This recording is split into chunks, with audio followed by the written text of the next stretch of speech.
Ang tinutulak ko ay magsanib puwersa ito. Yung mga kakamping, yung mga middle forces at yung admin para mas malakas ang puwersa para matalo yung mga Duterte.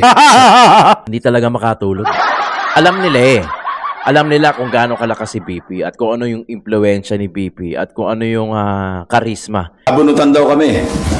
Yan ang reaction ni Senator Amy Marcos sa issue ng di umano ay pork barrel sa 2026 GAA. Kaya, John Beck, ang hamon sa iyo, sino ang nag-alok sa iyo at bakit hindi mo ipinahuli? Ibaga, ayan ho ay tanong na tungkulin mong sagutin sa harapan ng taong What's up mga kayon? Welcome back pa rin syempre dito lang sa Joe Malone TV para sa issue ng bayan nating pag-usapan. Hit it! Music! Kami natatakot sa katotohanan. Isa magandang umaga, hapon o gabi sa inyong lahat mga kayon. January 15, Huwebes sa Pilipinas. Joe Malone TV, issue ng bayan. Ating pag-usapan, Tunay na balita, walang kinakampihan, sumasalamin sa katotohanan lamang para sa mamamayan. totoo ang laban. Araw ng Huwebes, kabilis, kalahating taon na kagad, kalahating buwan. Agad, sa January ang nakalipas, Diyos ko naman. May halaga sa solusyon. Laging alerto, mapagmatsyag, truth ang hanap, di kami natitinag. Walang palusot, walang dayaan, tunay ang serbisyo. Diretsong usapan, nantabayanan nyo lang yung mga topic natin for this day, for this vlog mga kayon, January 15, Thursday. Pasok na suki, ha? Attendance check tayo dyan sa baba. Kinakampihan, sumasalamin sa katotohanan lamang Para sa mamamayan. totoo ang laban. Walang kulay, walang kampi. Balita, talakayan, katotohanan para sa bayan. Magandang umaga, hapon o gabi sa inyong lahat mga kayon. Siyempre, big up shoutout sa lahat ng viewers natin, OFW ka man o dito sa Pilipinas, Luzon, Visayas, Mindanao. Maraming salamat po sa pagtangkilik, pagtutok. Siyempre, dito lang sa Joe Malone TV para pag-usapan na yan, mga lintik na yan. Diyos ko, Santissima. Ihahalo ako ng kape ko eh. Grabe, no? Grabe na. Talagang silibiste, di ba? Tinitira ngayon si Libiste kasi tapos sa si Kiko, suspended eh. Bagamat patuloy pa rin ang post ni Kiko Barsaga against sa administrasyon kahit na suspendido siya. Ngayon si Libiste naman yung kinakana nila. Sad truth sa Pilipinas, pag may boses ka, gusto kang patahimikin ng mga may power na nakaupo dito sa Pilipinas. Mga kayon, paki-double check, pakita natin kung anong suporta meron ang mga DDS. Paki-double check naman kung nakasubscribe na kayo. Kung hindi pa naman, paki-subscribe na lang, paki-click yung bell icon para lagi kayong updated sa mga videos na ina-upload natin araw-araw. Pati sa description natin, mga kayon, punta kayo dyan, nandiyan yung mga backup channel natin. Yes, may nag-comment sa akin, meron na daw bagong Facebook page si Joey DeVib. Meron na kasi lahat ng page niya tinake down. Si Banat Bay tinake down din. Yung Dare to Ask restricted. Pero nakakapag-post. Pero siguro restricted yung monetize. Yung restriction kasi marami. Pwedeng sa monetization, pwedeng sa pag-handle ng page, pwedeng sa pag-post ng page. Si Dare to Ask, kung kilala nyo sa Facebook page, restricted din yung kanyang channel page. Gano'n na talaga ang ginagawa sa amin. Pagka masyado kang maingay, madadaka, alam mo, may bearing yung pagsasalita mo, yun. Buti na lang tayo, hindi masyado. Kaya hindi pa tayo napag-iinitan. Pero just in case, may mga backup channel tayo dyan sa description. Siyempre, kailangan mautak ka ngayon eh. Paki-subscribe na lang yung mga yon, ha? Mga kayon, yung mga backup channel na yan. Iwasan kasi natin, gusto ko kasi dito sa channel natin magsimula yung iwasan natin yung tipong Huwag ko nang subscribe yan. Uusad lang yan eh.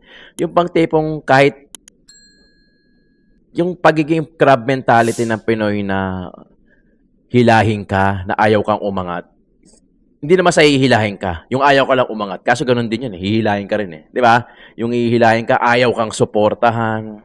Mga kayon, hindi naman ako yayaman sa pag-subscribe ninyo eh. 'Di ba? Syempre yayaman ako o aalwal yung buhay ko dahil sa sipag mag-upload, 'di ba? Gaya nga ng sinasabi ko, etong channel parang ang hinahalin tulad ko sa tindahan eh. Pagka lagi kang bukas, may pagkakataon na mabentahan ka, may pagkakataon na kumita ka. Pag sarado yung tindahan mo, natural wala kang benta. Ganon din sa amin. Pagka nag-upload kami, may views, may chance na kumita kami. Pag hindi kami nag-upload, sarado yung tindahan, wala kaming views. Di ba? Mapapanood yung luma. So, hindi namin ikayayaman yung subscription nyo. Mag-subscribe man kayo dyan o hindi. Di ba? Pero, yun yung suporta na hinihingi namin mga content creator sa inyo. Di ba? Ang magpapaalwal naman ng buhay namin yung sipag din namin eh. Siyempre, yung tulong na lang yung subscription. May iba nga dyan, 1 million ng subscriber pero wala namang views. 'Di ba? Hindi naman umalwal yung buhay. Yung iba naman diyan, walang subscriber pero umalwal yung buhay dahil may views, 'di ba? Either way, sana ipakita natin dito magsimula sa channel natin. Lalo-lalo na pare-pares naman tayo mga DDS dito na yung suporta ibinibigay, ipinapakita. Hindi yung i-overcome natin yung wag na 'yan, nako. Yayaman lang 'yan, uusad lang 'yan. Diba? Wag na, ayos na yan, kahit konti. Doon na tayo sa iba sumuporta yung konti. Diba? Sana walang ganun sa atin dito sa channel natin. O buti na lang, kahit pa paano, wala akong basher dito. Hindi gaya doon sa Blue App, sa Facebook. Diyos ko, ang daming basher doon. Halo-halo kasi doon. Tawag ko nga doon, squatter eh. Diba? Kahit sino pwedeng pumasok. Sa YouTube, ang tawag ko rito, subdivision, may villages. Meron tayong guardhouse sa tapat. So, lahat hindi pwede sa harapan. Kaya lahat hindi basta-basta makakapasok. So, pakisuportahan na lang yung mga backup channel natin. Mga kayon, paki-subscribe. Maraming salamat. Simulan na natin ang pagbanat. Diyos ko, Ano man ang kanilang gawin, hindi nila masisira ang reputasyon ni Senator Risa Hontiveros. Ayon kay Akbayan Representative Chel Jokno. Talagang hindi naman masisira. Kasi sirang-sira na. Di ba? Sabi sa inyo yung mga simpleng pag-post na kayan, kahit sa sarili nila, against sila sa post na yan, ipopost pa rin nila. Kasi may bearing pa din may laban pa din. May mga ika nga Ano ang sabi ko? Di ba? Pagka mas tanga ka, mas pinapaboran ka. Pag medyo inosente ang datingan mo, na parang wala kang alam, syempre alam nyo yan.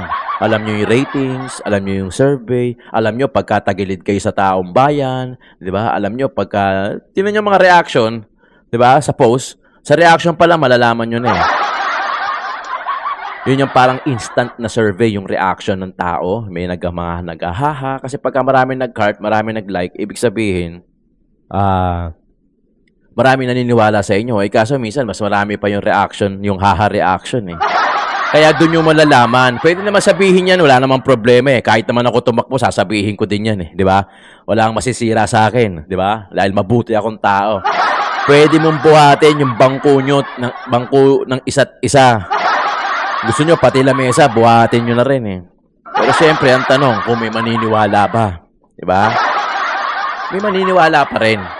Ilan, yung mga hindi masyadong aware, hindi masyadong conscious sa nangyayari sa Pilipinas. Ganito kasimple, mga kayon, Ganito kasimple. Ito na lang sa 2028. Kung gusto nyo, ganito pa rin ang buhay natin, walang problema. Iboto nyo yung mga taong corrupt na talagang ang gusto lang, power, pera, hindi nila iisipin yung sangkatauhan, yung sambayanan, yung Pilipino. Sila pa rin ang iboto nyo. Pero kung sawang-sawa na kayo sa ganitong klaseng buhay, sawang-sawa na kayo sa ganitong klase mga politiko na nangungurap, bumoto kayo ng tama. At isa sa tamang iboboto nyo, si BP Inday Sara. Yan ang sigurado. Wala nang iba. Di ba? Common sense na lang Pili mo, pinagtutulungan. Di ba? Tapos yung 125 million na confidential fund, recycle! Recycle, kumita na, napanood na. Di ba nga pag nag-re-upload ako rito, anong sasabihin nyo? Di ba? Oh, recycle video yan ah. Oh, ganun din sila. Recycle din yung sinasabi nilang impeachment. Confidential funds pa din. Doon pa lang, doon pa rin sila iikot at doon pa rin nila hahalungkatin yan. Di ba? O galing kay Richard, we'll say this again, Torre can become our second president from beautiful Mindanao.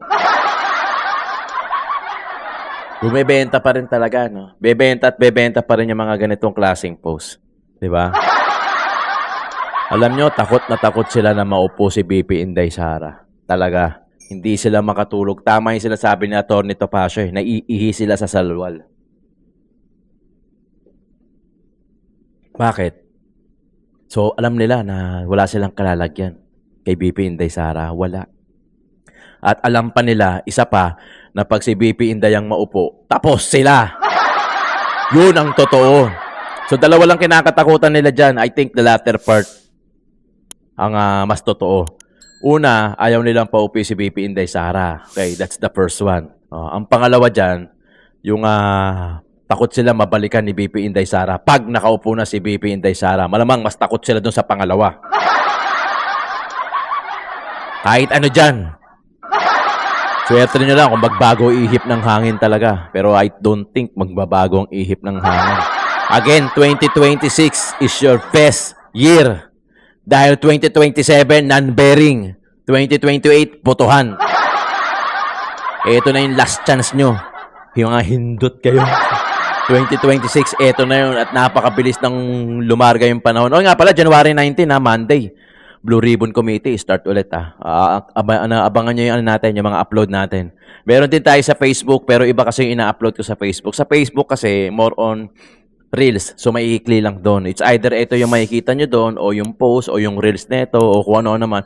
Pwede din naman kayong, kung ma-Facebook kayong tao, pwede nyo naman din ako supportahan sa Facebook. Pero kung hindi, YouTube lang kayo. Okay na tayo rito. Kasi ito, comfort space ko to eh. Walang nakakapasok na squatter dito. Sa subdivision natin. Wala. Hindi gaya doon sa kabila. Kahit sino pwede mag-comment, kahit walang muka, walang aka, walang ano. Diba? Pag-iinitan ka lang, walang kakwenta-kwenta, pwede ka pa ma-mass report dahil sa bobobots ng blew up. Na pagka, ang category lang, pagka maraming nag-report, is scam. Ito yung lagi ko sinasabi, na hindi lang mga vloggers ang nagko-collab. Kami, pag nag-collab kami, mga kapwa vlogger, ang target namin, views. Ito mga to, mga iilang politiko, pag nag-collab sila, ang target nila, posisyon, upuan sa gobyerno. O sabi daw ni Trillanes, di umano, kakamping, middle forces at administrasyon dapat magkaipsa para patalunin ang Duterte sa 2028. Diba? Sabi sa inyo eh. Hindi talaga makatulog. Alam nila eh. Alam nila kung gaano kalakas si BP at kung ano yung impluwensya ni BP at kung ano yung karisma ni BP Inday Sara sa 2020. Ngayon man ang botohan sa 2027 man, sa 2028, BP Inday Sara pa rin. Alam nyo yung ginagawa nilang matalino kasi mga tao ngayon eh. Matalino na mga tao ngayon, hindi na bobo. Alam nyo yung ginagawa nilang pag-ungkat ulit sa confidential funds. Akala nila barahan nila yon. Hindi nila alam, mas nagmumukha pa silang kaawa-awa, nagmumukha pa silang tanga, at mas lalo pa silang hindi makakakuha ng simpatsya sa tao. Kasi alam na ng tao eh, recycle yan eh. Recycle yan, 125, last year na topic na yan, hanggang ngayon, topic nyo pa din. Kasi wala na kayong makita, kakasuhan nyo si BP Inday Sara, wala. Kahit kayo, alam nyo sa sarili nyo na talagang malakas si BP Inday Sara at wala naman talaga kayong maibubutas. Kaya nire-recycle nyo na lang yung taing tinain nyo na, kinakain nyo para itain nyo ulit. Sorry para doon sa mga kumakain na. Pero kasi talagang yun ang best description para sa kanila eh. Di ba tawag nila sa atin, halik sa puwet? Di ba? O, ang tawag ko sa kanila, halik sa tae. Yung puwet, pwede mo pang halikan eh. Oo, mahahalikan mo pa yung puwet. Sa totoo lang. Pero yung tae, mahahalikan mo. Di ba? Sorry sa mga kumakain ha. Kung na-tsempo man, pasensya na. Pero that's the best description and terminology na masasabi natin sa mga kalaban natin. Yan, no? Kahit anong yan, ano yan, dilaw, pink, pula. Magsasama-sama yan. Ang kalabasan niyang kulay, echas. Para mapatumba nila yung green. Wala na talaga. Talagang malakas si BP Inday Sara. Talagang ito lang yung pagkakataon nila para i-impeach si Sara at makonvict. Other than that, pero hindi pa din eh, no? Hindi pa din eh. Sabihin na natin, sige. Sabihin na natin, maging tagumpay sila dito. Sige na, pagbigyan na natin, mga kayon, ha? Pagbigyan na natin. Maging matagumpay sila sa PEP. Ma-impeach ulit nila si BP Inday Sara, pagtulungan nila sa Senado, sa Kongreso, makonvict nila. Baka akala nila, nag-iisang Duterte lang yan. Wala pa rin kayong lusot. Wala pa rin kayong lusot. Dahil meron pang 3 natitira. Di ba? Meron pang 3. Kaya talagang wala. 2027, nakikita ko maraming babaliktad. Maraming babaliktad dyan sa mga yan. Ito na pala yung susunod na topic natin. Di ba? Tama yung teorya ko. Di ba? Pero hindi tingin ko, hindi as president. Medyo sumablay dito na onte. Ang alam ko, kaya siguro, kasi nagtataka ako eh. Unang-una, lumitaw si Vice Ganda doon sa rally. Di ba? Tatandaan nyo yung ikulong na yan, mga kurakot, sumulpot siya. Wala namang problema. Kahit sino naman na nagbabayad ng taxes, syempre may karapatan makilahok sa mga rally. Walang problema doon. There's nothing wrong. Di ba? Pero ang hula ko, ang suspecha ko, yung appearance eh. Di ba? Tapos meron siyang interview, I think, with Karen Davila. With Miss Karen Davila na parang ang gusto niya ata niya maging during nung kabataan niya is lawyer. Sinasabi niya na siya, okay na daw siya. Pero yung hindi daw niya matiis, yung taong bahay. Walang problema doon. Okay, walang problema. Tama din naman. Kung yung mga mayayaman, yung mga maayos na politiko, maayos na yung buhay nila, na ngayon concerned sila, ngayon bigla silang concerned sa taong bayan, kaya naisipan nila tatakbo. Doon ko napagtanto na mukhang tatakbo to si Vice Ganda. At mukhang hindi nga ako magkakamali. Pero tingin ko, hindi as president eh. Dahil nakikinikinita ako sa kabila. Ito sabihin na natin, Leni Robredo, president. Vice Ganda, vice president ni Leni. Risa Hontivero, president. Yan. Ang magiging vice niyan, feeling ko si Raffy Tulfo. Kailangan maraming slot eh. Para watak-watak yung boto. Para hindi mapunta kay BP Inday Sara lahat. Diba? Dahil talagang pagkadalawa lang ang naglaban, parang manok lang yan. Pag dalawang manok naglaban, 50-50.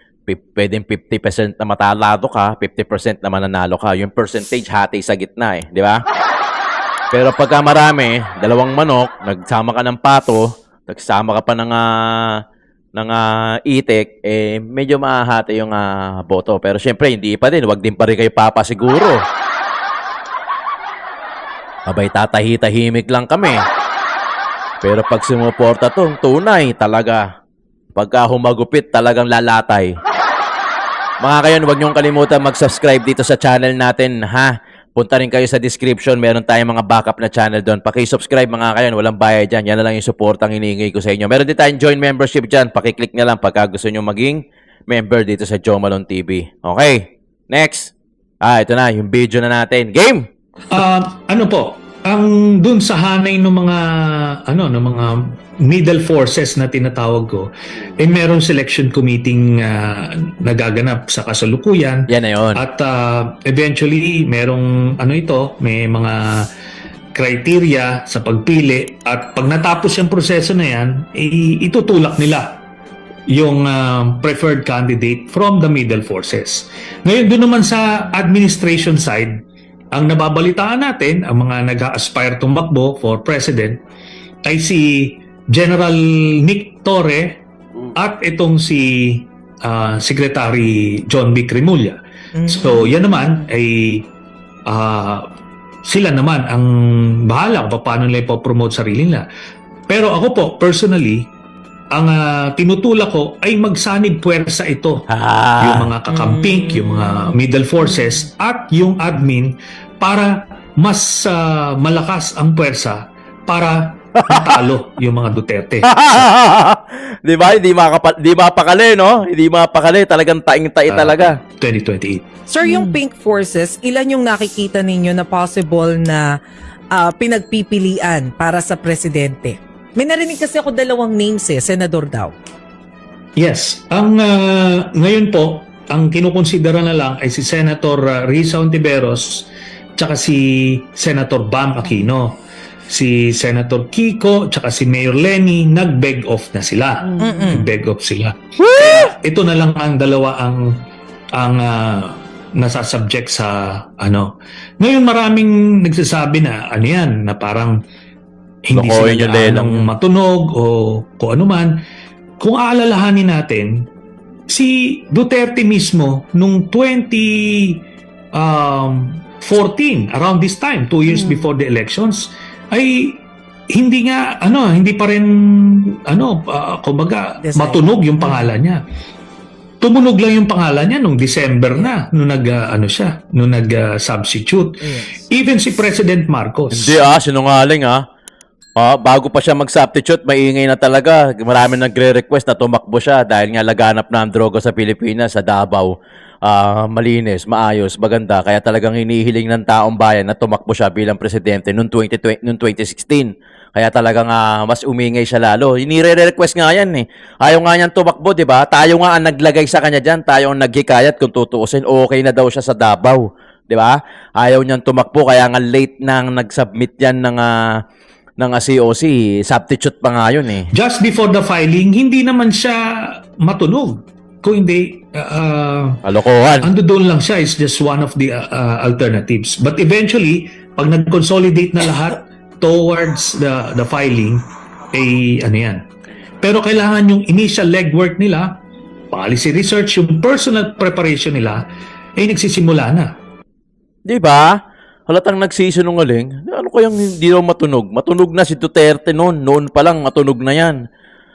Yung Davao nga, matunog na Remember, tayo ang naghikayat. Tayo ang nagpatakbo kay Tatay Digong para maging presidente ng Kaya nga pagka war on drugs, binabanggit ni Tatay Digong, talagang tuwan-tuwa yung Pilipino. Di ba? Ewan ko ba, marami talagang bukod sa marami nang nakalimot, marami pa din yung nabibili talaga. Sana hanggang bili lang. Yung tipong pagdating na election, balik sa katotohanan. Sana ganun lang, no? Sana ganun lang na talagang hindi hanggang dulo ibebenta nyo. Sana hanggang dulo, sana ngayon lang yan, padating ng dulo, alam nyo na kung sino iboboto nyo. Dahil talagang, otherwise, eto na talaga buhay natin. Kakamatayan na lang natin to. Pagka ganito ang buhay, ito naman 3 taon na panunungkulan. 4 na taon, pang-4 na taon to ni Wian Di ba yung 3 taon? Wala naman. Ano sabi ni Tikya? Di ba? Worse. Walang nangyari. Budol, ang sabi ni Prof. Malu. Tikya. Di ba? Magsabunutan daw kami. Yan ang reaction ni Senator Amy Marcos sa issue ng di umano ay pork barrel sa 2026 GAA, allocables and her baseless insults and untruthful criticisms against the Senate Blue Ribbon Committee, which I chair. Either Senator Amy thought na piluka yung buhok ko or she was insinuating na bakla ako. Kaya siya naghamon ng sabunutan. On both counts, I say nothing can be farthest from the truth. Una, hindi po piluka ang aking buhok. Idugtong ko na rin na walang peke sa mukha ko. Hindi Sa mukha. rin pustiso ang ngipin ko. My teeth are all mine.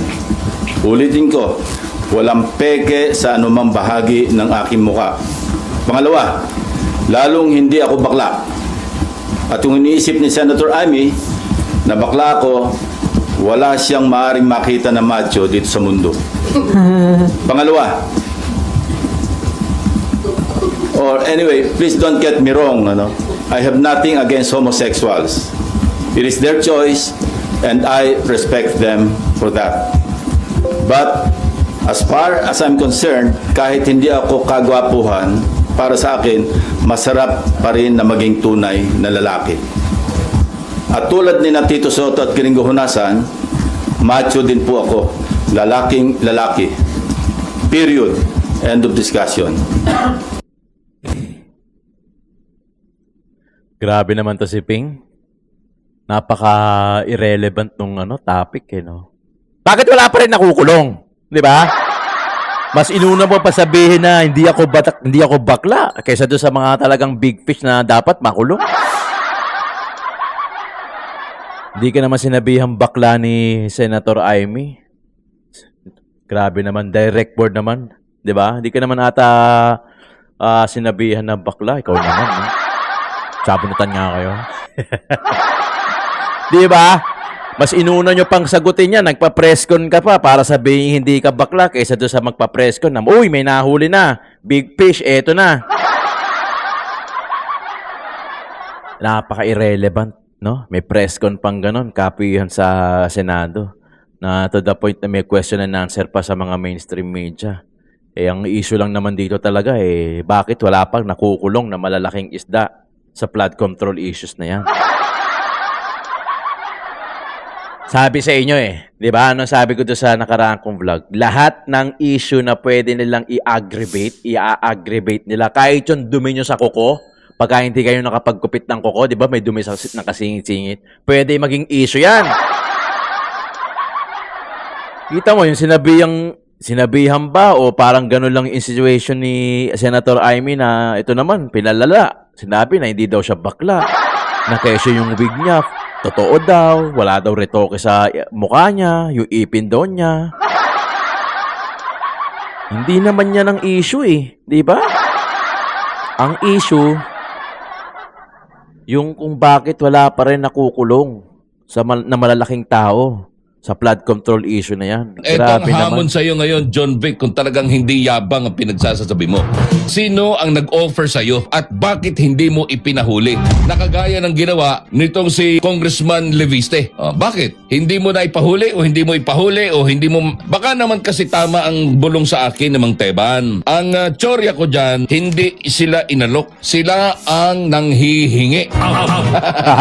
Kaya sabi ko, hindi kaya totoo yun? Oo, baka binabaliktad lang, masabi lang o mema lang, di ba?